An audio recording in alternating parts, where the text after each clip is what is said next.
ladies and gentlemen. This is Cosmic Howling Media coming to you here on August 9th, 2019. Today we have an interview with Kevin Annett. He's one of the co-founders of the ITCCS. Also, Mr. Annett can be seen every Sunday at 6 p.m. Eastern Time at bbsradio.com. Here we stand.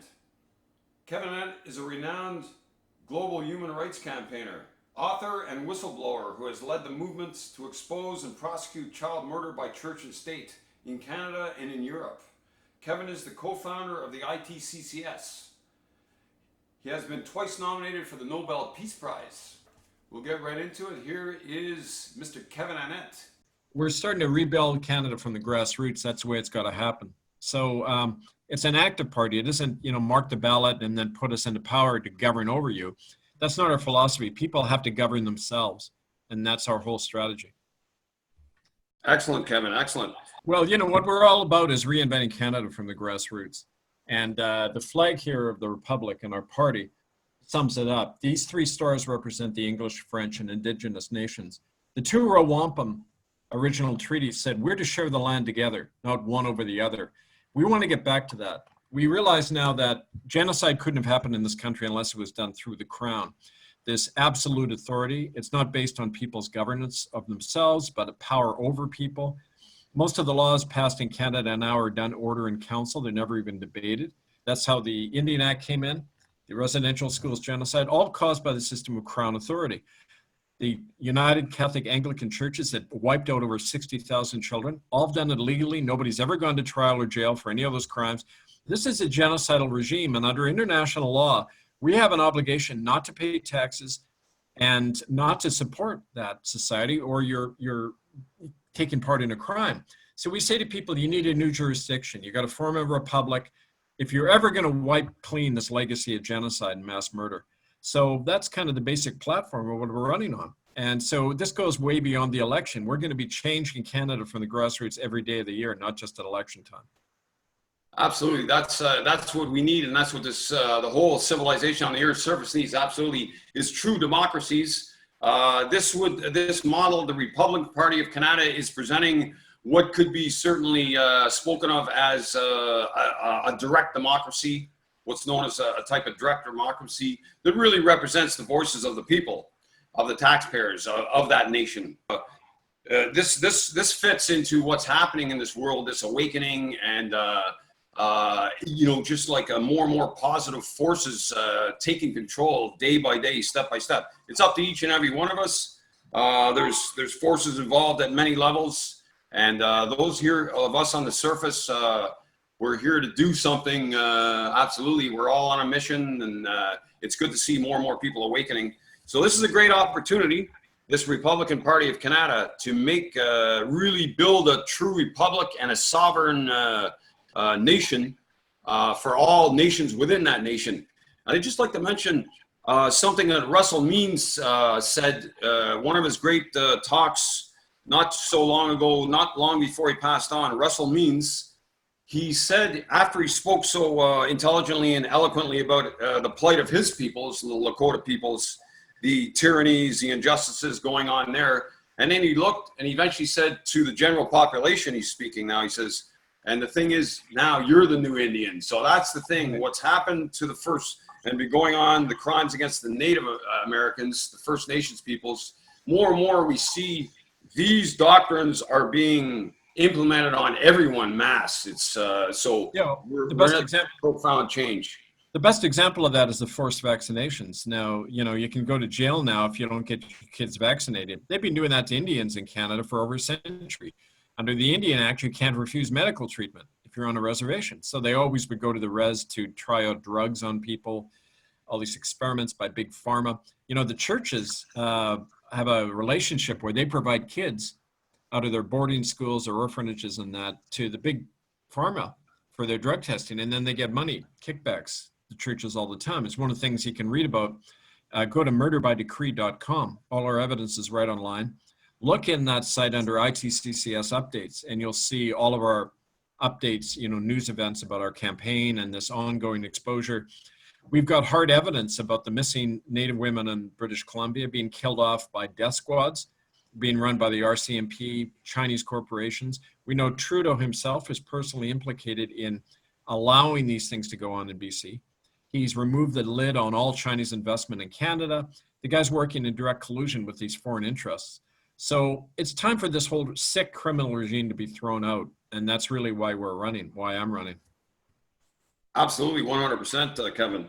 And the thing is, it's like, for a recent example of this really corporate fascism that goes on, it came right out in the open. I think it's undeniable that what happened recently with a lady who used to be the Attorney General of Canada, and she refused to sort of bend to a corporation, SNC-Lavalin, and you see what happened to that lady and her friend, I guess, or her colleague.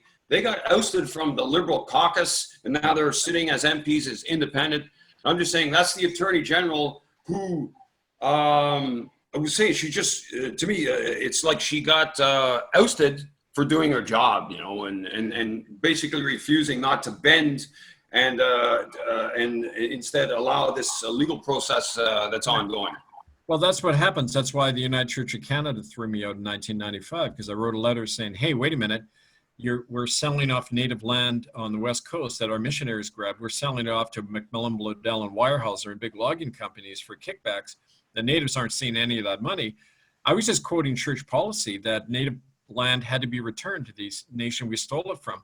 For quoting church policy, I get thrown out of my can, blacklisted, defamed year after year because I was going after the big money. Inadvertently, I was stumbling over that, because genocide's always been about big money between the corporations, the churches, the government. That unholy trinity still at work. I described that in my book, At the Mouth of a Cannon, and you can get all my books on Amazon. Just put in Kevin Annett, A-N-N-E-T-T, including this one about our program of the Republic. But it's all there. The hard evidence is there. That's why Trudeau had to admit to genocide on June 4th. And once you admit to genocide, under international law, the country has to be prosecuted and punished. So it's up to all the people to do that, because we know the UN isn't going to do it. They're in cahoots with Canada. They're not doing a thing about it. It's up to the people to say, okay, we're not paying taxes. We're not being part of the system anymore. We got our new republic from the grassroots. That's our plan, right? Absolutely. And from what I've heard too, actually, when you were a priest, reverend, if you will, in a church, a United Church in Port Alberni, in actuality, the congregation grew substantially. So you're obviously well liked by people of that faith and all this. And so there really wasn't, that was kind of a, just an interesting thing that, you're building the congregation. That's what usually these churches would want, eh? I was building it, but in the opinion of the higher ups in the church, I was building it with the wrong people, because there were 10 people when I got there. Within 6 months, it was up to 100. And the people I was bringing in were native, they were poorer, they were just ordinary folks. And for the first time, whites and Indians were sitting side by side in pews. That didn't happen anywhere in Port Alberni, because it's still a very segregated community. And I was doing that, and that caused a lot of upset. But it's when people started talking from the pulpit, I gave an open pulpit policy to people. They could get up and speak. We began to hear survivors talk about the killings at the residential school in Port Alberni run by the United Church. That's before any of it hit the news. We were the first to bring that out, and I got canned for it. They went to my wife and paid for her divorce. She left me, got custody of our kids. They come down on whistleblowers that way in a big way, and there's big money involved. But I learned a lot. Native people trusted me more after that, and that's how our whole movement began back in '96. Absolutely, Kevin. And of course, some of your brothers in arms have paid as well very heavy prices throughout this ongoing war. Really is what it is. It's a war between dark and light at various levels playing out. And it will continue until there is, the day will come, there will be victory of the light, absolutely, if you will.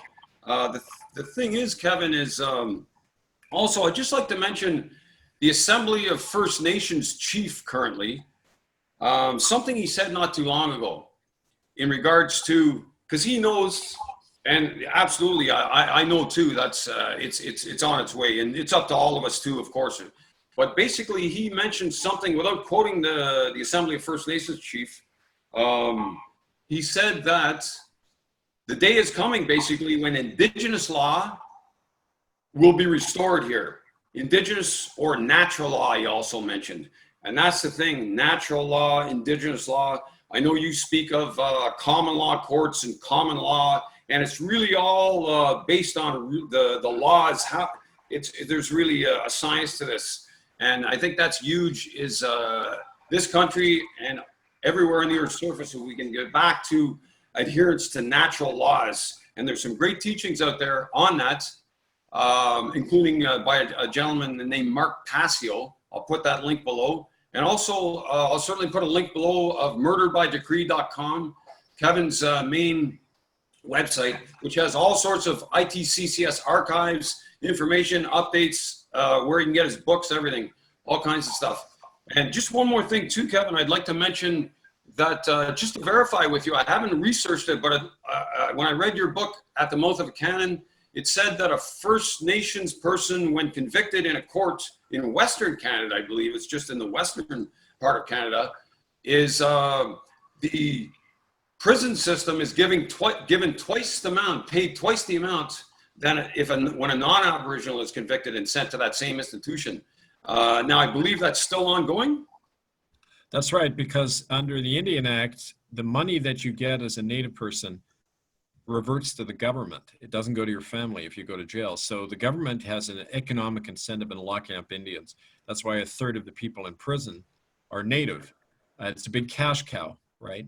That's what genocide is, making money off the land, making money off people who you're wiping out in the process, right? So when Trudeau said it was genocide, wrong tense, it should have been present, not past. It is genocide. It's ongoing. The only way you stop it is by stopping the institutions and the mindset responsible, right? You don't issue an apology and hand out a bit of blood money to people. You get rid of the system that's caused it. And this is why we need our own grassroots republic. Yeah, absolutely, Kevin. It's, yep. Now, if I may just do a quick quote of something very recently.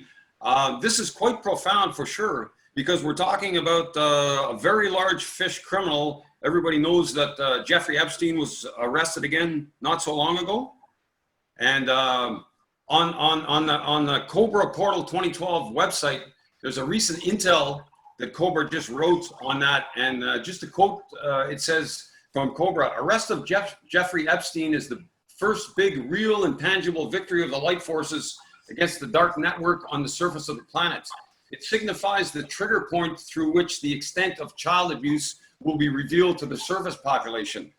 Now, there's obviously been some very big gains before this, including by the ITCCS, obviously, your convictions in international courts. But this is pretty huge. I mean, this person is obviously connected to people of the aristocracy, high-level government, you name it, a corporation, etc. Right, it's the tip of the iceberg. I mean, you know, we realize that the whole system operates on this system of child trafficking and torture and murder. It has for many centuries. Now, the question now isn't simply being aware of it, but what do you do about it? We've shown in Europe, when we convicted and forced Pope Benedict to resign in 2013, along with 4 other top cardinals, we set the pattern there for what people can do in common law courts, because any verdict from a common law court can be acted on by other courts. You can issue arrest warrants. And they know that. That's why Ratzinger is still hiding out inside the Vatican. He knows he can be arrested. So people, we have tremendous power. We just have to exercise it now. And that's really the key now to do that. Absolutely. So we have a training program, actually. One of the books I wrote is a common law training manual and a whistleblower's manual. These books show you how to set up common law courts. You know, you can get that online, Amazon. But I'll be starting in mid-August in Vancouver and working east. I'll be on campaign tour. I'll be doing these book launches, public lectures, workshops for people if they want to get involved in this campaign and training in the common law, all of that. So if people want to contact me about that, just write to me, thecommonland@gmail.com. Excellent, Kevin. And I just wanted to mention also one more quote, not really a quote, but of someone that I'm sure you're familiar with. And basically in a book written by David Icke in 1998.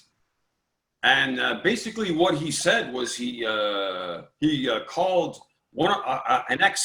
he's passed on now, but former Prime Minister Ted Heath of the United Kingdom.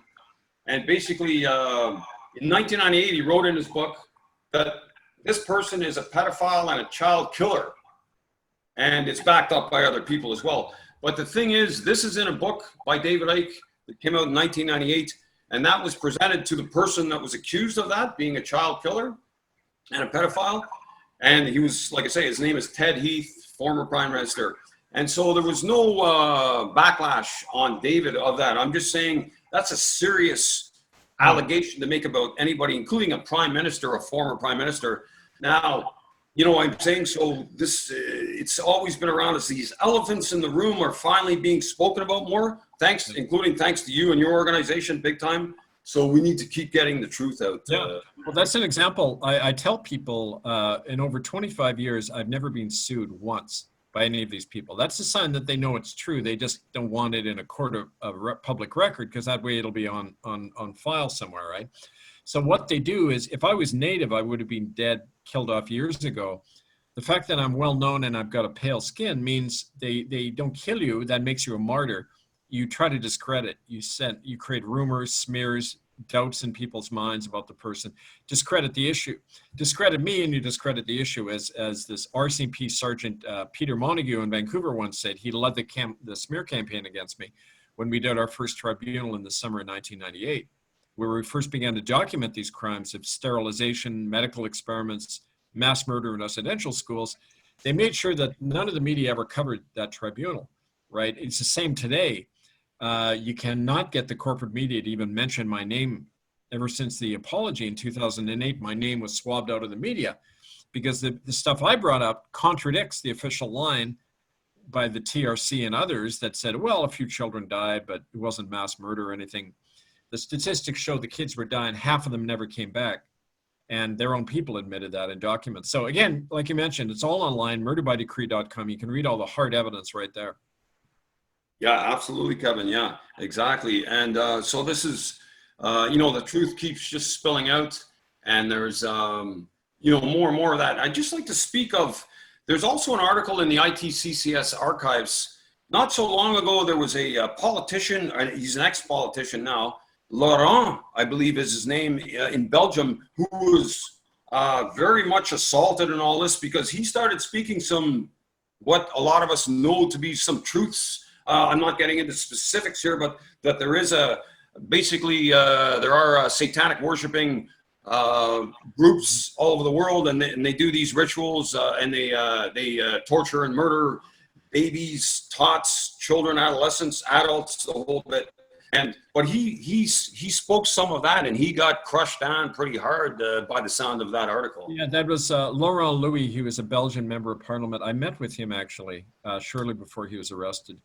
And he was going to, one of the reasons he was arrested is he was about to hold a press conference where he was going to, we're going to hold a joint press conference. He was going to, as a member of parliament, use his immunity to say, yes, the evidence that the ITCCS has brought out shows that the Dutch and Belgian royal families are involved in human hunting parties in the woods outside Brussels. We had 2 eyewitnesses who took part in them. They caught wind of that. They deported me and they arrested him.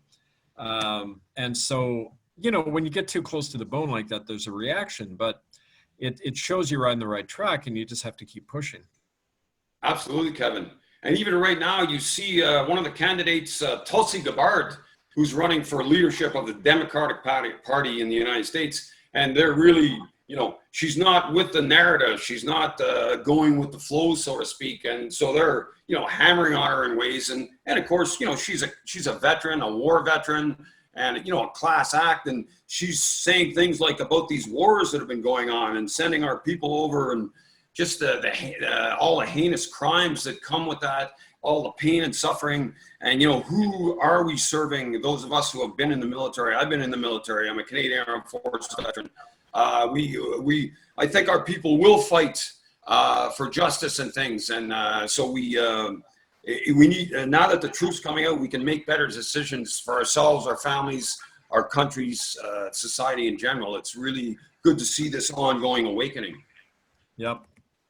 Well, you know, that's the point, Randy, that we got to, we passed the time where we can talk about this. Now is the time when we've got to take direct action. We know who these child rapists are. We have begun to perform citizen arrests, not just under common law, but even under the law of Canada and the criminal code. If you suspect somebody of, they might harm another person, you have the right to detain them. And, you know, I mean, every Catholic priest in the world is part of a criminal conspiracy where they have a policy called crimen solicitanis, where it says you have to cover up child abuse and child killings when it happens, or you get excommunicated. You can't tell the police. I mean, that's a criminal conspiracy. Everyone who's in that church is aiding and abetting that crime. So we have to take action in our community to protect our children, because the police and the courts aren't doing it. Absolutely. And also with this, I think what's also going to continue to hopefully grow and manifest is all those really positive forces that are members of police, government right now, intelligence agencies, churches, you name it, that really would like to do more in helping themselves and their society in getting rid of this very heinous crimes that go on against our children, etc. And so that, to open that up so that they, I mean, you can think of a couple of examples recently of these politicians that are getting a very hard time, and just for speaking their mind and in a lot of cases speaking truth. And so it just shows the system of control is always there, and maybe you can be a part of it and be an MP, but you're going to go with the flow. So I'm saying there are some good people there in Ottawa and Washington, etc., London, Paris, you name it.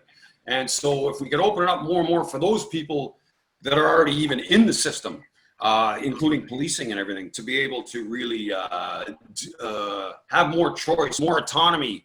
This is going to be better for everybody, including those in policing, those in the political world, those in corporations, because we'll build more and more of a fair and just system based less and less on corruption and criminality and more on a fair and just playing field for all, you know, based on natural law. So very exciting. I find that is finally like I say, we're in an operational stage now. We need more and more of us to get involved. Absolutely. We need, and it is growing, and now hopefully we can encourage more and more of us for this thing to grow faster and faster.